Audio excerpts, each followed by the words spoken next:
Now it is time for the second part of my interview with pioneer Mexican American Chicano educator, Dr. Jose Leyva.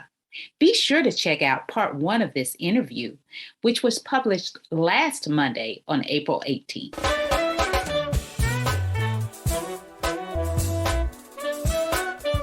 Welcome to the Empowerment Zone with Ramona Houston, where we zone in on Black and Brown relations and our journey to empowering our communities.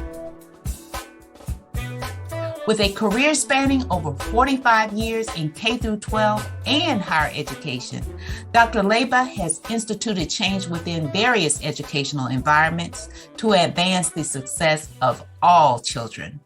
By sharing his professional experiences, Dr. Leyva provides us with a wealth of knowledge and a roadmap on how to empower African American and Latino students and impact the educational system. After leaving Maricopa, I retired and served time as an interim president in California. I had a Hispanic serving institution, Mission College, and I loved being there. I was not quite there a year. And then for family reasons, a lot of times we have to make decisions for family reasons. I could have stayed in Los Angeles and could have one day, I think, lobbied for the chancellor position there. But I think my family was more important. Came back to Arizona and served as a provost and interim vice president of instruction at the Pima Community College in Tucson. And then always knew that I wanted to help others. And so retired and became a search consultant and retreat consultant for the Association of Community College Trustees, and have been involved with two programs that I'm very proud of. One is the National Council on Black American Affairs has an institute for mid-level African Americans to help them become college presidents.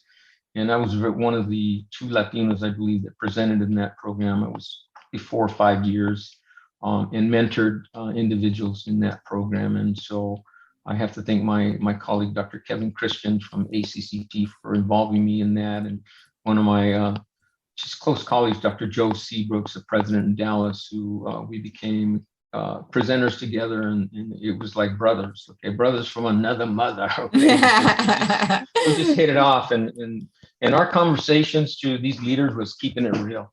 It's all about being real, but also motivating them to move to the next level. And something that struck me is that because I use my Spanish, I'm proud of it. And no matter where I'm at, and I will definitely translate into English so that the English speakers don't feel left out. But I did say a few things in Spanish, and afterwards it was really interesting that the Afro Latinos in that group, there were about 4 or 5 came up afterwards, and we had a conversation about the challenges of being Afro Latinos, and so I really hadn't, I always knew that because, growing up in San Diego, we had, Afro-Latino Cubanos that came to our hood in that day, and we're going, man, what are these brothers doing on our side of the hood, man? Okay, it's time. Let's go see what's happening here. And then all of a sudden, these Cubanos say, hey, coño, I didn't know black people spoke Spanish. So I'm 16 years old. What do I know, right? Living in Nevada, So, coño, ¿qué pasa? So they became part of our family. And then so when we were kids and we were kind of on standoffs with the local African American homies, and there was back and forth between our African American homies and our Cubano Afro Latino homies. It was just an interesting dialogue, and I just thought it was so fascinating. Our cultures, how they're intertwined, yet we still clash, and that has always troubled me. And that's why I tell the story about Mervyn Lackey and Wileen Bridgman, graduates of HBCUs. And so one of the things I'm most proud of is that because of my contacts with NAFIO and I think it was Dr. Roscoe, who was the director about 15 years ago, I was able to present at the HBCU President's Seminar a couple of times in a row, and just when I said, yeah, you're probably gonna all laugh at me or throw me out here, but I am an honorary graduate of an HBCU. And so all the presidents, oh, come on, Leyva, come on, stop, BSing with this. And I said, no, give me an amen. I am, okay. And I told them the story. And so through stories, we connected, and I got to meet the president of Langston College, Dr. Holloway, who had been like 27 years. I think he finally retired. But for me, it was like it came full circle, that here these people had mentored me. I get a little emotional, okay? Yeah. And here I am with the president of Langston College, and it's like we had known each other the whole time, okay?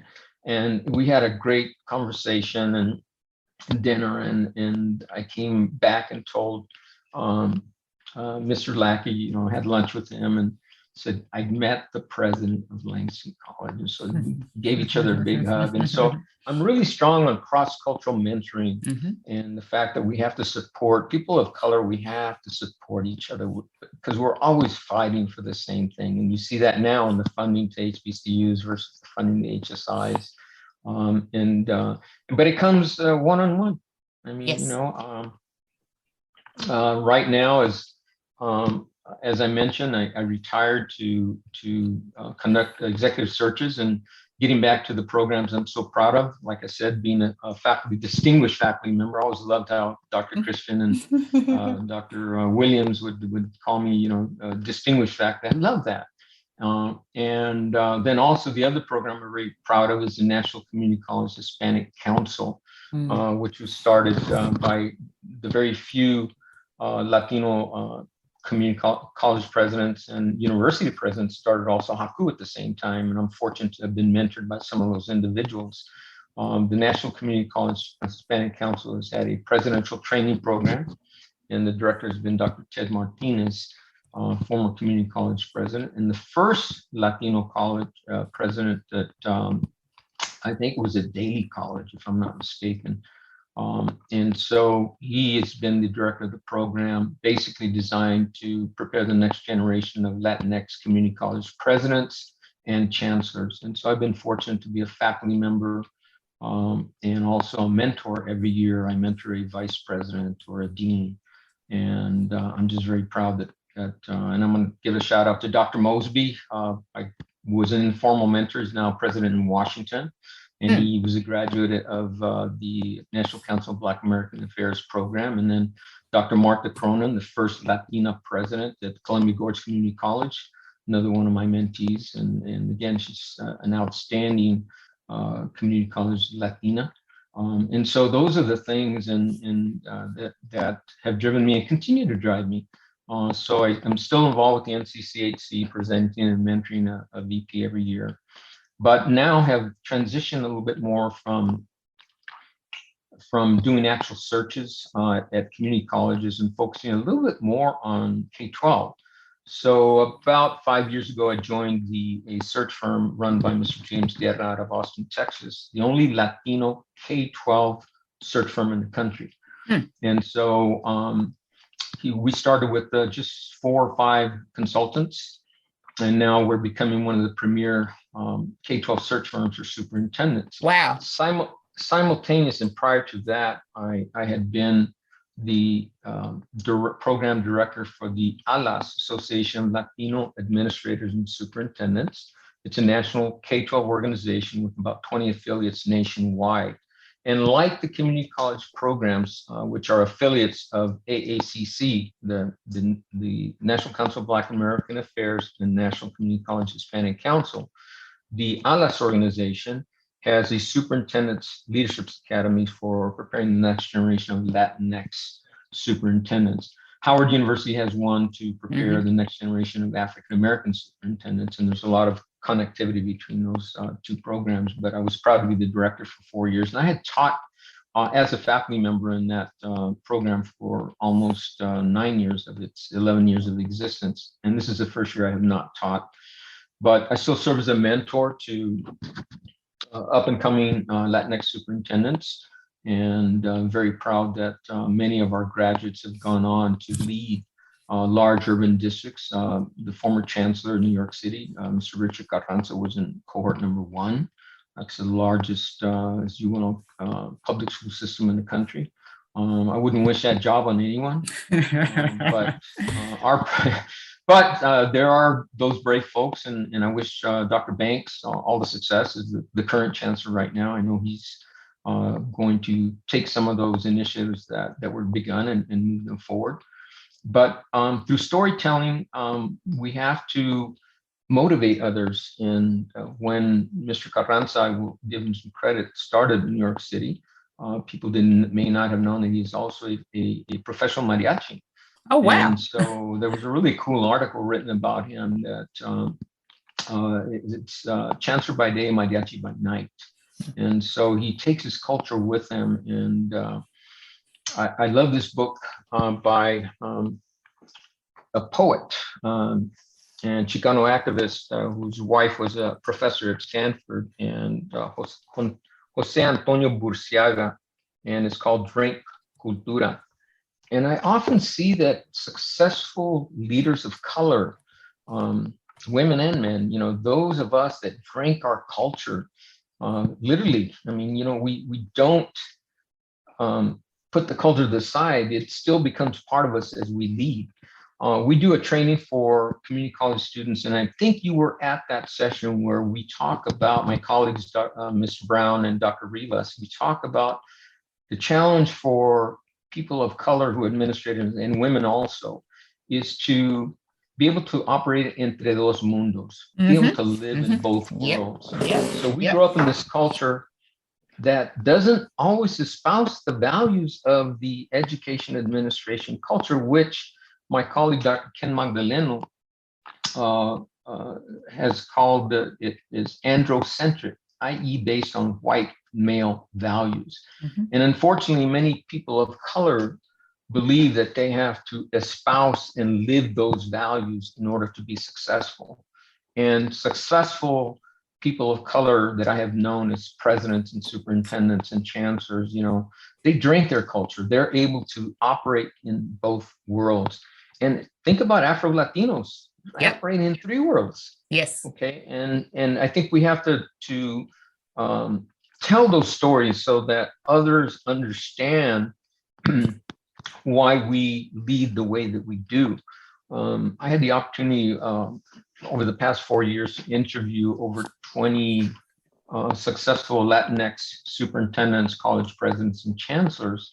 And one of the things that came through so much in every one of them is they drink their culture, they live it, they know how to operate in two worlds. Okay, there is a concept called servingness. Dr. Garcia Murcia of Pittsburgh, and these individuals believe in serving their communities, are empathetic for their communities. The other thing I found is that these individuals, except for one, all 20 plus men and women leaders said they had felt marginalized by the education system since birth or since preschool or kindergarten.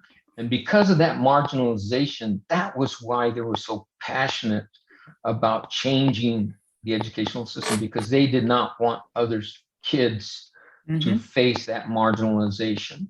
And so it's really critical. I was interviewing one community college president who spoke of growing up in fear as an undocumented child. He said, we just grew up in fear. We're always afraid that in Spanish we call it la migra, that immigration was going to pick up my dad, and then we wouldn't know. And as a principal my first principalship was in a migrant town west of Phoenix, which is now all houses now. But I remember there was a raid, immigration raided the fields next to the school, and all of a sudden all the parents, they started running, and the kids all knew they were scared. So we locked down the school, and kids were scared to go home, and they would go home and there would be nobody there. They'd come back to the school. And so what we have to understand is that if we're going to work in the inner city schools and schools like this, we have to embrace that challenge.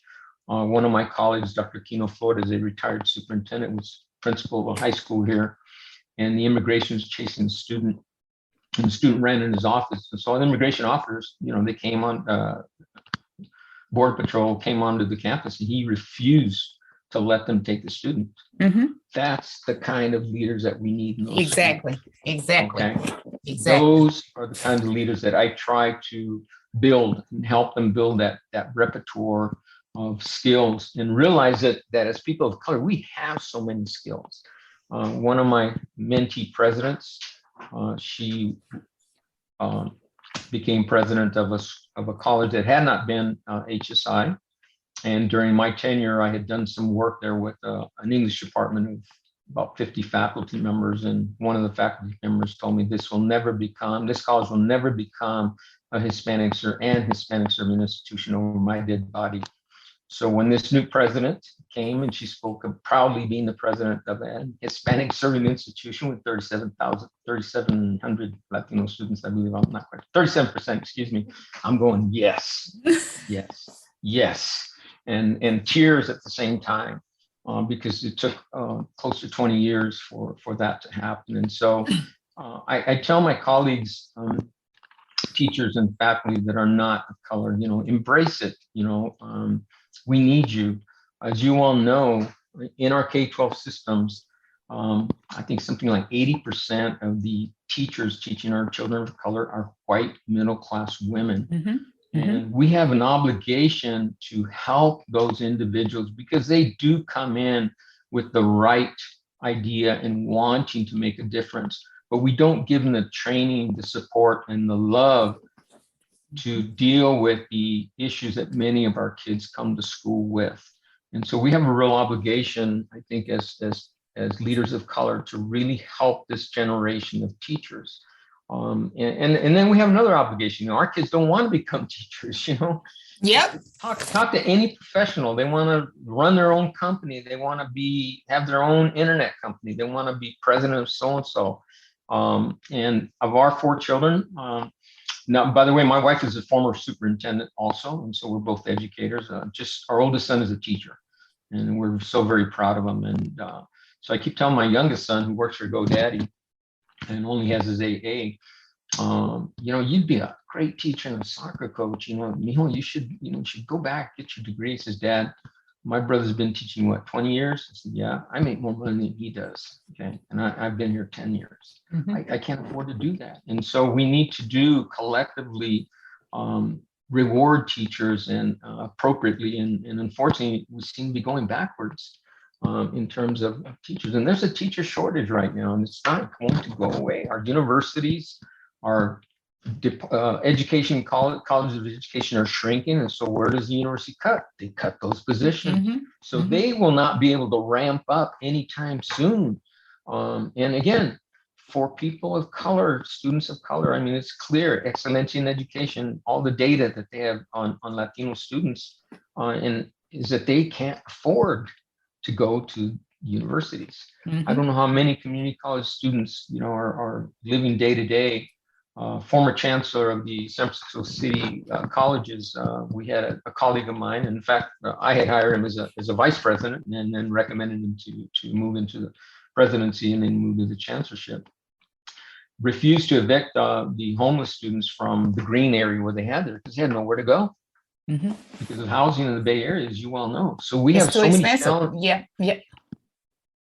We have so many challenges, and sometimes even our own leaders don't recognize that. I was when I was at Maricopa, one of the last position I had before I retired, I was vice president of corporate development for the Maricopa Community College Foundation, mainly raising scholarships. And I get a call from a faculty member who had a single mom who needed one class to graduate, but she had taken it and dropped out twice.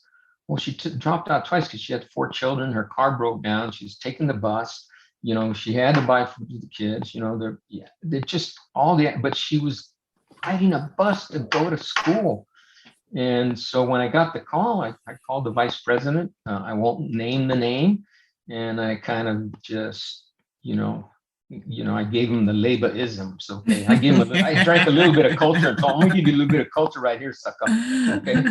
I said, if you don't find the money in your budget, which I know you have, to pay for this student's class, I will personally write her a check right now, and then I'll get the foundation to figure it out. This is ridiculous that we are going to deny this woman of color, single mom, And so it worked out. Okay.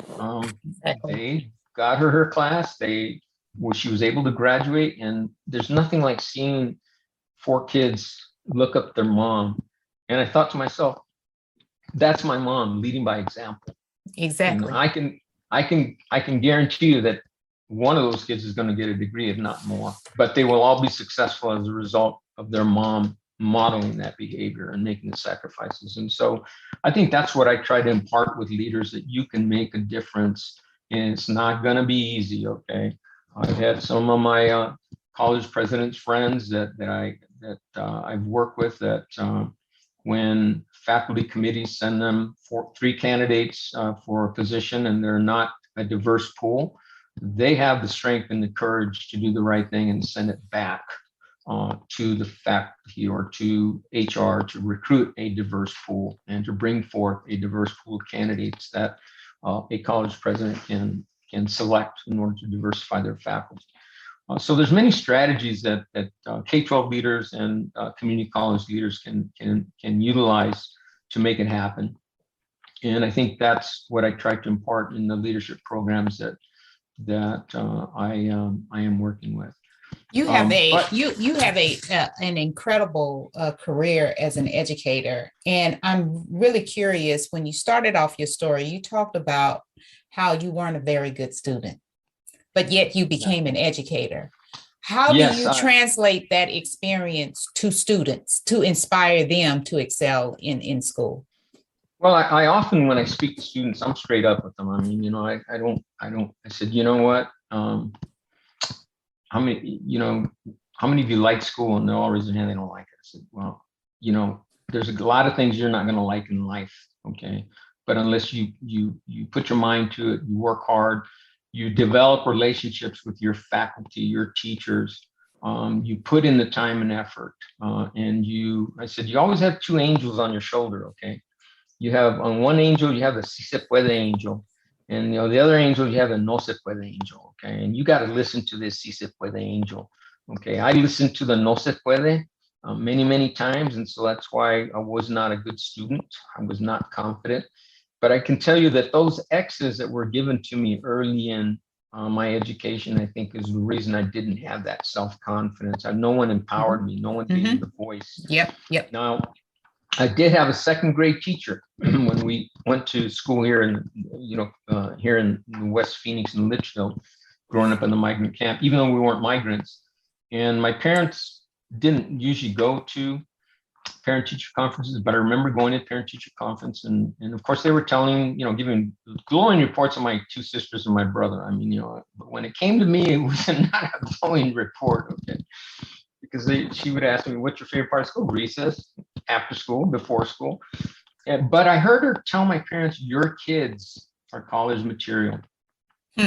And I kind of believed it. I said, okay, I know she's talking about my 2 sisters and my brother. I know she ain't talking about me, but you know what? I'm going to believe it, think that she's talking about me. So I want to thank Mrs. Sweeney for saying that statement.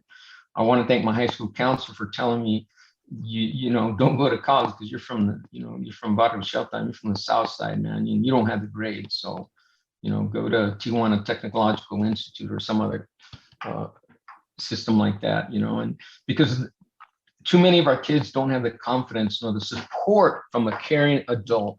And persistent studies tell us that the support of one caring adult in the education system can make all the difference in the world to their success. Yes. And so I often speak to students and say, who cares about you? And they'll tell me, my mom, my cousin, my uncle. I said, okay, then, you have somebody that cares about you. I care about you. Society needs you. You have to take that challenge.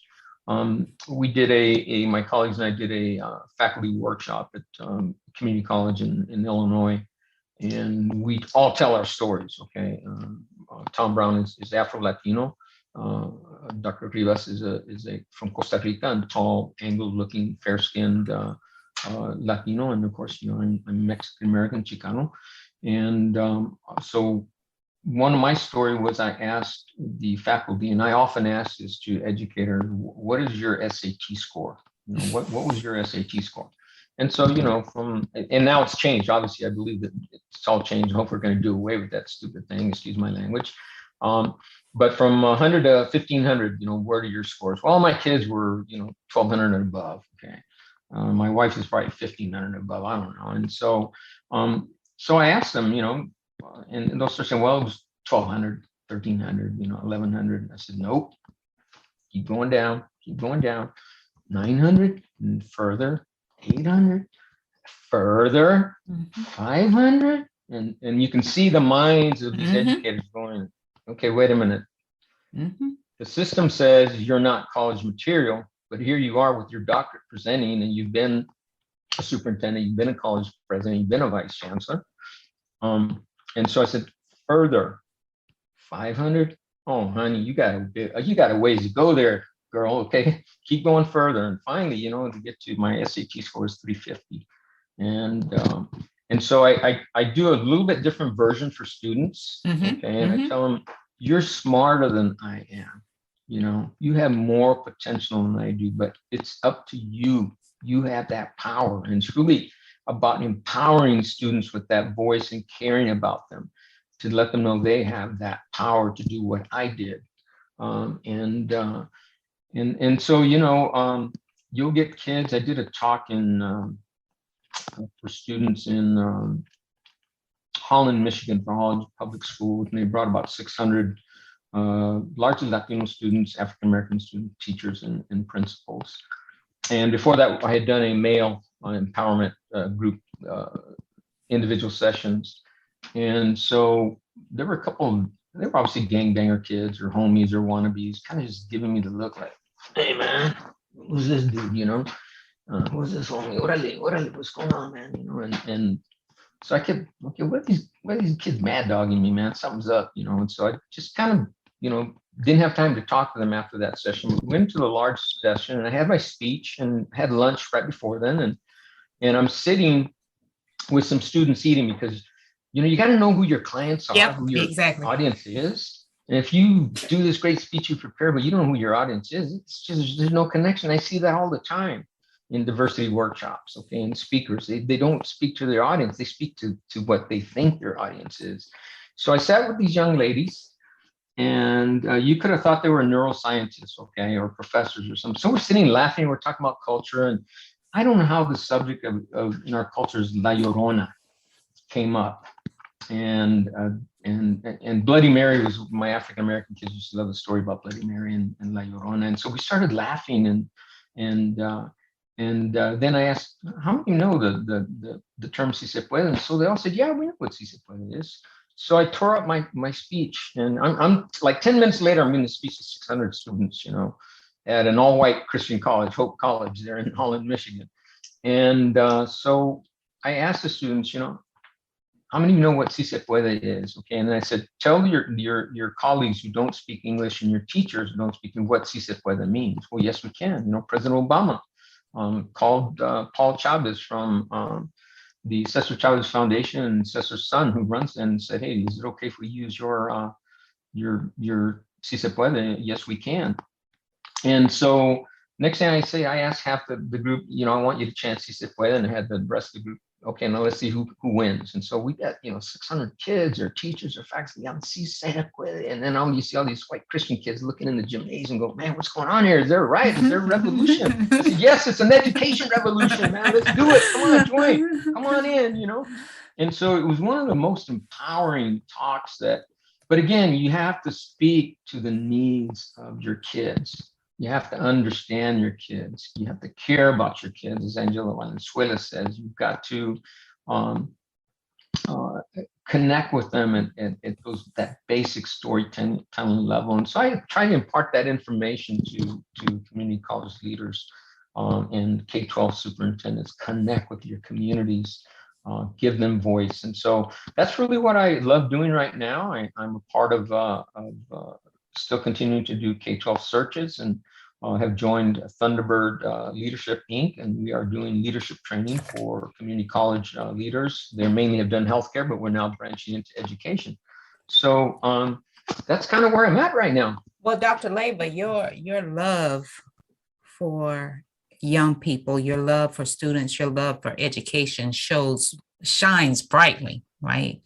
And we really, really here at the Empowerment Zone appreciate you for sharing your story, because it has not always been easy to be an educator of color, and particularly a man of color, a Chicano, a Mexican American, to be in education, but then to see your impact on students, and to see also that relationship that you have with the African American community, particularly historically Black colleges and universities, and being an honorary graduate of Lincoln University of Oklahoma. It really shows you how impactful HBCUs have been across the board, not just to African Americans, but others, because as I always stated, education is one of those professions in the African American community where we are really the experts in. I mean, that was one profession that we always have pursued in the community. And so it's great to see that African American educators also influenced your professional and educational development. But thank you so much for taking time out to be on the Empowerment Zone. It took a while, but I am so happy that you accepted the invitation, because educational empowerment is key to the empowerment of the African American and Latino communities. Yes, it is. Thank you. Muchas gracias. Y sí se puede. Gracias. A special thank you to the incredible team of the Empowerment Zone. Terry Gully, theme song, NADWorks, digital support, and of course, our featured guest. If you enjoyed my podcast, please subscribe. We are on all of your favorite podcast platforms. Be sure to rate us on Apple Podcasts too. Thank you for your continued support.